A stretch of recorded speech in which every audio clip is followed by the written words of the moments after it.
We're going. Hey, good evening, everyone. Welcome to my 1986 Carrera 911. I just thought a lot of you haven't had a chance to see it, so I thought Livy and I would take you on a little ride, show you some of the features of the car and talk about it a little. Right now the car is cold. I just started it up, so we're going to turn the video off in a second and we'll come back when the engine is warm. See you then. Hi. Ready? It's on. Welcome back, everyone. It's about 7 minutes later and the car's a little bit more warmed up. It's Monday evening on what's today's date? The 22nd, I think, of April. So I'm kind of in rush hour, so I won't be doing anything too fast or too performance oriented. But it is a gorgeous night here in Ellicott City, Maryland. I don't know if you can see out the window at all. There's a lot of horse farms and trees, and it's just really, really gorgeous. Yeah. Perfect weather for the sunroof to be open and to be cruising around with Olivia Grace Mahan and her dad. Thanks, by the way, Libby, for holding the video camera. And Max for editing. So as you all know, many of you that I've spoken to, I really do love this car. It's pretty much the car of my dreams, and I enjoy every time I get behind the wheel. I don't know quite how to describe why I like it so much, but I love the way it steers, I love the way the seats feel, I love the way the car smells, I love the way the engine sounds, I love the way it takes corners. It's just a very kind of purpose-built car by folks that have a passion for performance and engineering. You know, there was the criticism that was leveled against the American automotive industry, you know, a couple of decades ago or more, and some people still think it's true today. I don't necessarily. But they said the problem with the American automotive companies were that they didn't want to make cars, they wanted to make money. Well, Porsche wants to make really, you know, uncompromising sports cars. At least they did back in the 80s.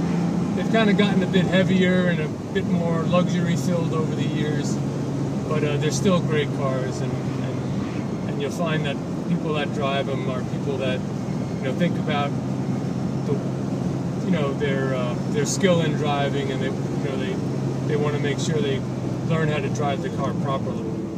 In fact, I was thinking about how I might try to describe why I like it, but I think Jerry Seinfeld said it best. I was surfing YouTube one day and I saw a Seinfeld video about him and Porsches, and at one point he said in his interview, he said, every time I drive a 911, it's an event. And I think that's how I feel when I'm behind the wheel of this car. You know, you can, if you want to just drive mellow, you can drive mellow, but if you get that impulse where you want to make it a bit more exciting, get your heart rate going a little faster, you know, it's just a light touch of the accelerator away and kind of turn the wheel. Now I'm not going very fast now, and I'm not driving with a purpose to get my heart beat going any faster than it is, and that's for a couple of reasons. There's just too much traffic. This is like I said, it's rush hour, but the roads in Maryland are just really beautiful, at least in this area. I mean, there's roads all over the place that if you get up early on a Saturday or a Sunday and you want to go out and just kind of rev the engine a little and take some corners and hold on to the steering wheel, there really is just beautiful roads around here. I wanted to point out some of the features of the car, and I hope you can hear the engine. It's kind of got a very unique sound. Of course, it's an air-cooled engine that's in the back of the car. It's a very distinctive sound. You know, anybody who's into Porsches will recognize that sound. And also, it's a very unique driving experience in that you really feel like you're being pushed forward when you're in a rear-engine car. You know, other cars, other great sports cars, muscle cars, what have you, you know, they kind of feel like they're pulling you a bit. But in a Porsche, you get this really nice sensation of being thrust forward. This is not a overly powerful car. You know, not by today's standards, it's actually pretty underpowered. It's only 207 horsepower, but I think about an equal amount of torque. the European editions were about 227 horsepower. That was because they didn't have the emissions, the strangling effect on the emissions that our EPA requires. Now the turbo version of this car is a downright hot rod. I mean, this is a fairly lightweight car. It's only about 2,600 pounds. But if you can imagine, the turbocharged version is, I think, 285 horsepower. I don't know if I have that right. It might be less, but it's a significant increase. I don't know if, Livy, if you can kind of look around the car a little, maybe show them the steering wheel, show them the shifter, maybe show them the back seats and stuff. This car, when it was purchased originally in 1986, had a few options on it. This steering wheel, if you could show them the steering wheel, then you now go back to the regular view that you had. This steering wheel was an option. This is a leather, I think Porsche calls it a sport steering wheel. Another option was central locking door locks, which is kind of quaint when you think about it. You know, the fact that door locks on a premium car. This car was about $46,000 brand new back in 1986. You know, the idea that the door locks would be an option. Another option was passenger seat power option, power controls. It's a power seat back and a power up and height level on the seat. Another option was wheels. This has 16-inch wheels over the standard 15-inch wheels. It also has an optional sport suspension. It lowered the car a bit, gave it a bit more of a performance-oriented suspension. This is kind of a nice turn right here. It's a nice, like I said, we just got these gorgeous roads here.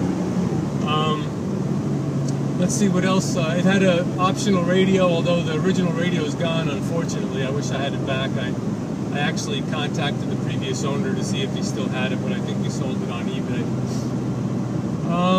Let's see what else I can think about. There's a guy out in Southern California. His name is Magnus Walker. He's kind of a cult hero or a cult figure in the Porsche world. He describes, if you ever see the guy, he's a very unique looking guy. He describes his look as a homeless rock and roll star. He's got, he's got real long dreadlocks, and I swear I don't know how he works on his cars without catching his hair in some of the machines that he works on. But his name is Magnus Walker. I actually had the opportunity to meet him a few weeks ago when I was in California. Oh, is that the guy in the car? That's the guy in the car that I took the picture of. That's right, exactly. He's a really cool guy, and he was very approachable. What he does is he takes early 911s. I think he works only on 1964 to 1973, what they call the pre-impact bumper 911. Some of you might remember I had a 71 911 about 20 years ago. That's what kind of got the bug, originally put the bug in me. But this guy Magnus Walker, he turns 1964 to 1973 911s into what he calls streetable race cars. And they're just gorgeous cars. They're very light. He doesn't, overpower them with too much horsepower, but nevertheless, he makes a lot of money selling these cars that he makes. And I had a chance to talk to him, and he's just a great guy. It was one of the highlights of my trip to California. But he has a 30-minute documentary online. If you're interested, you'd Google Urban Outlaw. And he says he's a very articulate guy, and he's talking to the camera, and he kind of gets a little speechless when he tries to describe what it is about Porsche. And he finally just kind of says, it's just hard to describe.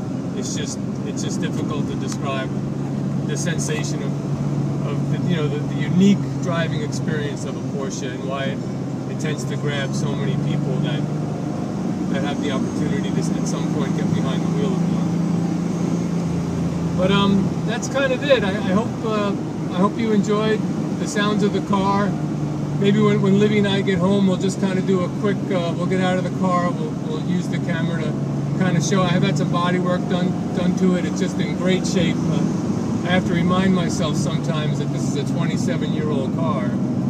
There's nothing about it that would make you think, was 27 years old in terms of, you know, the responsiveness of the engine. I mean, there's no rattles. All the lights work. And, you know, I've got the sunroof open. But we'll take some video of the car in the driveway, and we'll give you a good pull back view of the car. Yeah. Okay, Livy. Thanks. You can turn off the. Bye bye. Thank you. Okay. Hi. So now my dad is gonna show you the exterior. You're gonna show. Well, I'm gonna show the exterior. Dad, are you gonna talk about it? No, he's not gonna talk about it. Alright, and the dogs may be in the background. So Let's see more. Yeah. More of the car. Okay. So this is the inside. There's the wheel and the stuff in the back. I don't know what that's called. And then the leather seats. Dad says it hugs you. It's the most comfortable car I've ever driven. It's the most comfortable car he's ever driven. There's the passenger seat. And then the No, just walk around the car now. these are new. Yeah. Alright. So that's so this is what it's like from the front. And it has a nice Porsche symbol right there. And then Show them the whale tail on the back. the whale tail. This is my favorite part of the car. Yeah. It's pretty cool. So yeah. Alright, let's say choose. Alright, cheers. Thanks everyone. Bye. Bye, thanks Liv. Bye.